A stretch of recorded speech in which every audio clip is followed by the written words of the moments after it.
किसी गांव में एक सेठ रहता था। उसका एक ही बेटा था जो व्यापार के काम से परदेस गया हुआ था। सेठ की बहू एक दिन कुएं पर पानी भरने गई। घड़ा जब भर गया तो उसे उठाकर कुएं के मुंडेर पर रख दिया और अपना हाथ मुंह धोने लगी। तभी कहीं से चार राहगीर वहां आ पहुंचे। एक राहगीर बोला, बहन मैं बहुत प्यासा हूँ, क्या मुझे पानी पिला दोगी?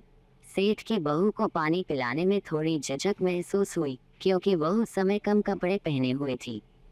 उसके पास लोटा या गिलास भी नहीं था जिससे वह पानी पिला देती। इसी कारण वहां उन राहगीरों को पानी पिलाना उसे ठीक नहीं लगा। बहू ने उससे पूछा, आप कौन हैं? राहगीर ने कहा, मैं एक यात्री हूँ। बहू बोली, यात्री तो संसार में केवल दो ही होते हैं, आप उन दोनों में से कौन हैं? अगर आपने मेरे इस सवाल का सही जवाब दे दिया तो मैं आपको पानी पिला दूंगी, नहीं तो मैं पानी नहीं पिलाऊंगी। बेचारा राहगीर उसकी बात का कोई जवाब नहीं दे पाया। तभी दूसरे राहगीर ने पानी पिलाने की विनती की। बहू ने दूसरे राहगीर से पूछा, अच्छा तो आप बताइए कि आप कौन हैं? दूसरा राहगीर तुरंत बोल उठा, मैं तो एक गरीब आदमी हूँ। सेठ की बहू बोली, भैया गरीब तो केवल दो ही होते हैं, आप उनमें से कौन हैं? प्रश्न सुनकर दूसरा राहगीर चकरा गया। उसको कोई जवाब नहीं सूझा तो वह चुपचाप हट गया। तीसरा राहगीर बोला, बहन मुझे बहुत प्यास लगी है, ईश्वर के लिए तुम मुझे पानी पिला दो। बहू ने पूछा, अब आप कौन हैं? तीसरा राहगीर बोला, बहन मैं तो एक अनपढ़ गवार हूँ। ये सुनकर बहू बोली, अरे भाई अनपढ़ गवार तो इस संसार में बस दो ही होते हैं, आप उनमें से कौन हैं? बेचारा तीसरा राहगीर भी कुछ बोल नहीं पाया। अंत में चौथा राहगीर आगे आया और बोला, बहन मेहरबानी करके मुझे पानी पिला दे। प्यासे को पानी पिलाना तो बड़े पुण्य का काम होता है। सेठ की बहू बड़ी ही चतुर और होशियार थी। उसने चौथे राहगीर से पूछा, आप कौन हैं? वो राहगीर अपनी खींच छिपाते हुए बोला, मैं तो बहन बड़ा ही मूर्ख हूँ। बहू ने कहा, मूर्ख तो संसार में केवल दो ही होते हैं, आप उनमें से कौन हैं? वह बेचारा भी उसके प्रश्न का उत्तर नहीं दे सका। चारों पानी पिए बगैर ही वहां से जाने लगे तो बहू बोली, यहाँ से थोड़ी ही दूर पर मेरा घर है, आप लोग कृपया वहीं चलिए, मैं आप लोगों को पानी पिला दूंगी। चारों राहगीर उसके घर की तरफ चल पड़े। बहू ने इसी बीच पानी का घड़ा उठाया और छोटे रास्ते से अपने घर पहुंच गई। उसने घड़ा रख दिया और अपने कपड़े ठीक तरह से पहन लिए। इतने में वे चारों राहगीर उसके घर पहुंच गए। बहू ने उन सभी को गुड़ दिया और पानी पिलाया। पानी पीने के बाद वे राहगीर अपनी राह पर चल पड़े। सेठ उस समय घर में एक तरफ बैठा ये सब देख रहा था।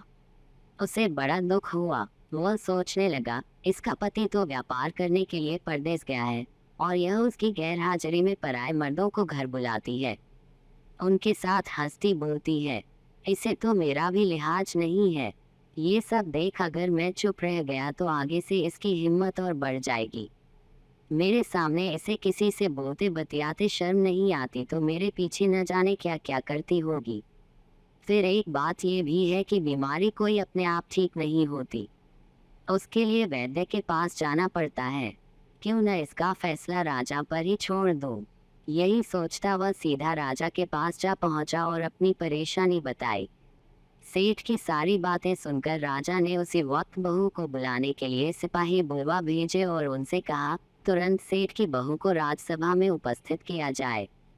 राजा के सिपाहियों को अपने घर पर आया देख उस सेठ की पत्नी ने अपनी बहू से पूछा, क्या बात है बहू रानी, क्या तुम्हारी किसी से कहा सुनी हो गई थी जो उसकी शिकायत पर राजा ने तुम्हें बुलाने के लिए सिपाही भेज दिए? बहू ने सास की चिंता को दूर करते हुए कहा, नहीं सासू माँ, मेरी किसी से कोई कहा सुनी नहीं हुई है, आप जरा भी फिक्र न करें। सास को आश्वस्त कर वह सिपाहियों से बोली, तुम पहले अपने राजा से यह पूछकर आओ कि उन्होंने मुझे किस रूप में बुलाया है, बहन, बेटी या फिर बहू के रूप में, किस रूप में मैं उनकी राजसभा में मैं आऊं। बहू की बात सुन सिपाही वापस चले गए। उन्होंने राजा को सारी बातें बताई। राजा ने तुरंत आदेश दिया कि पालकी लेकर जाओ और कहना कि उसे बहू के रूप में बुलाया गया है।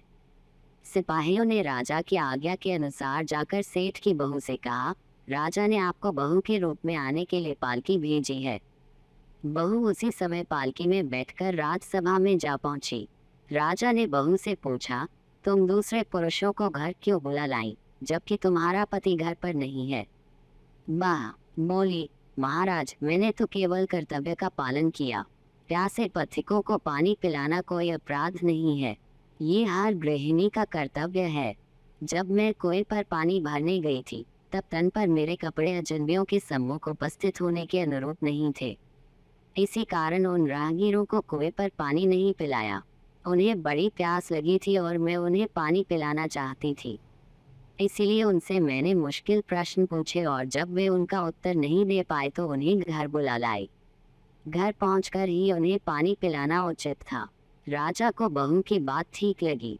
राजा को उन प्रश्नों के बारे में जानने की बड़ी उत्सुकता हुई जो बहू ने चारों राहगीरों से पूछे थे। राजा ने सेठ की बहू से कहा, भला मैं भी तो सुनूं कि वे कौन से प्रश्न थे जिनका उत्तर वे लोग नहीं दे पाए। बहू ने तब वे सभी प्रश्न दोहरा दिए। बहू के प्रश्न सुन राजा और सभासद चकित रह गए। फिर राजा ने उससे कहा, तुम खुद ही इन प्रश्नों के उत्तर दो, हम अब तुमसे ये जानना चाहते हैं। बहू बोली, महाराज, मेरी दृष्टि में पहले प्रश्न का उत्तर है कि संसार में सिर्फ दो ही यात्री हैं, सूर्य और चंद्रमा। मेरे दूसरे प्रश्न का उत्तर है कि बहू और गाय इस पृथ्वी पर ऐसे दो प्राणी हैं जो गरीब हैं। अब मैं तीसरे प्रश्न का उत्तर सुनाती हूँ। महाराज, हर इंसान के साथ हमेशा अनपढ़ गवारों की तरह जो हमेशा चलते रहते हैं वे हैं भोजन और पानी। चौथे आदमी ने कहा था कि वह मूर्ख है, और जब मैंने उससे पूछा कि मूर्ख तो दो ही होते हैं, तुम उनमें से कौन से मूर्ख हो, तो वह उत्तर नहीं दे पाया। इतना कहकर वह चुप हो गई। राजा ने बड़े आश्चर्य से पूछा, क्या तुम्हारी नज़र में इस संसार में सिर्फ दो ही मूर्ख हैं? हाँ महाराज, इस घड़ी इस समय मेरी नज़र में सिर्फ दो ही मूर्ख हैं। राजा ने कहा, तुरंत बतलाओ कि वे दो मूर्ख कौन हैं। इस पर बहू बोली, महाराज, मेरी जान बख्श दी जाए तो मैं इसका उत्तर दूं। राजा को बड़ी उत्सुकता थी यह जानने की कि वे दो मूर्ख कौन हैं। सो उसने तुरंत बहू से कह दिया, तुम निसंकोच होकर कहो, हम वचन देते हैं तुम्हें कोई सजा नहीं दी जाएगी। बहू बोली, महाराज, मेरे सामने इस वक्त बस दो ही मूर्ख हैं। फिर अपने ससुर की ओर हाथ जोड़कर कहने लगी, पहले मूर्ख तो मेरे ससुर जी हैं जो पूरी बात जाने बिना ही अपनी बहू की शिकायत राजदरबार में की। अगर इन्हें शक हुआ ही था तो ये पहले मुझसे पूछ तो लेते, मैं खुद ही इन्हें सारी बातें बता देती। इस तरह घर परिवार की बेइज्जती तो नहीं होती। ससुर को अपनी गलती का एहसास हुआ। उसने बहू से माफ़ी मांगी। बहू चुप रही। राजा ने तब पूछा, और दूसरा मूर्ख कौन है? बहू ने कहा, दूसरा मूर्ख खुद इस राज्य का राजा है जिसने अपनी बहू की मान मर्यादा का जरा भी ख्याल नहीं किया और सोचे समझे बिना ही बहू को भारी राजसभा में बुलवा लिया। बहू की बात सुनकर राजा पहले तो क्रोध से आग बबूला हो गया, परंतु तभी सारी बातें उसकी समझ में आ गई। समझ में आने पर राजा ने बहू को उसकी समझदारी और चतुराई की सराहना करते हुए उसे ढेर सारे पुरस्कार देकर सम्मान सहित विदा किया। हम आपके लिए लेकर आते हैं हर रोज प्रेरणादायक और मनोरंजक कहानियाँ। अगर अभी तक आपने हमारे चैनल को सब्सक्राइब नहीं किया है तो अभी सब्सक्राइब करें, क्योंकि ऐसी ही और भी ढेरों मज़ेदार कहानियाँ हमारे चैनल पर हैं और बहुत सी आगे भी आने वाली हैं। आपको ये वीडियो पसंद आया हो तो लाइक कीजिए, शेयर कीजिए और मुस्कुराते रहिए।